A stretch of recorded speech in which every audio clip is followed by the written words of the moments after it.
Hey, what's up everybody? I'm Landan with LMR.com. I want to take a little bit of your time today and talk about bench bleeding a clutch slave cylinder and then how you bleed the entire hydraulic clutch system on a 2005 to 2023 Ford Mustang. Before we talk about the procedure, first I want to quickly talk about how the clutch slave cylinder works. The clutch slave cylinder is located on the input shaft of the transmission. Whenever you depress the clutch pedal with your foot, you force fluid through the line that actuates the slave cylinder and pushes the release bearing, or commonly referred to as the throwout bearing, against the diaphragm springs on the pressure plate. This disengages the clutch and this allows you to change gears. The clutch slave cylinder is a wear item, which means it's not going to last forever. And some of the reasons for failure of the clutch slave cylinder is because of heat. And as time goes on, heat cycle after heat cycle, it basically breaks the internal components down of the clutch slave cylinder. Ultimately, the clutch pedal will fall to the floor. Some people have to replace the clutch slave cylinder before they have to service the pressure plate, clutch, and flywheel, and others may have the clutch slave cylinder last until they have to service these components. And whenever you service all these components, you introduce air into the system,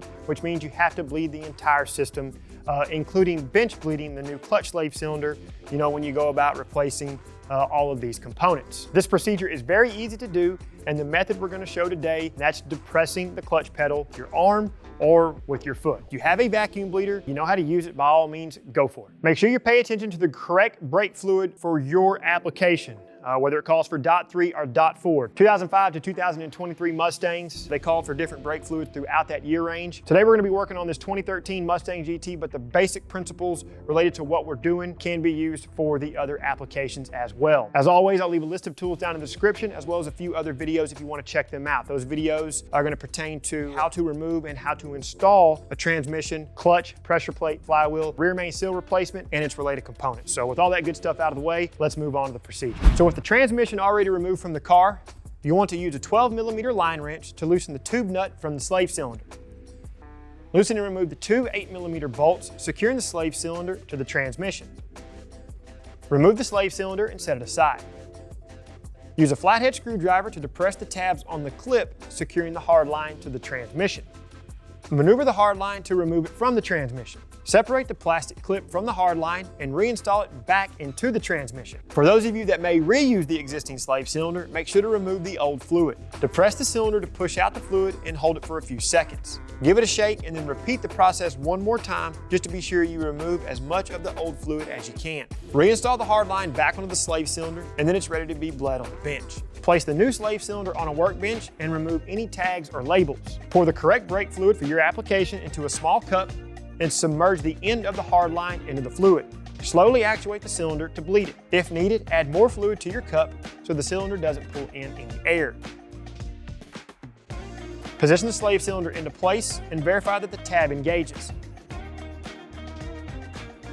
Reinstall the retaining bolts and torque them to 97 inch-pounds. Once everything is back together, you can bleed the entire system. The car we're working on has an SVE remote clutch reservoir kit, so we added fluid to the reservoir instead of the master cylinder. Whatever setup you have, you want to fill the reservoir to the max line with the correct fluid for your application. Be careful not to get any fluid on painted surfaces. If you do happen to get some brake fluid on painted surfaces, you want to clean the affected area immediately. Set the cap back over the reservoir to cover it from debris, but leave it unscrewed. You'll want to bleed the system by slowly operating the clutch pedal with your hand. Whenever you start to feel some resistance, check the reservoir and add fluid. Continue bleeding the system with your foot until the clutch pedal effort is consistent. Top off the reservoir to the max line and then fully install the cap. From there, you can reinstall all of your components. After that, you're good to go. All right, people, so wrapping things up here. I hope you found some value in us explaining how the clutch slave cylinder works, how to bench bleed the clutch slave cylinder, and of course the easy steps of how to bleed the entire clutch system in a 2005 to 2023 Ford Mustang. We're going to sign off for today. Remember, if you find value in the videos, go ahead and give this one a thumbs up, subscribe to our channel, turn on notifications. That way you're notified every time we release something new. And until we catch you in the next one, y'all know what to do for all things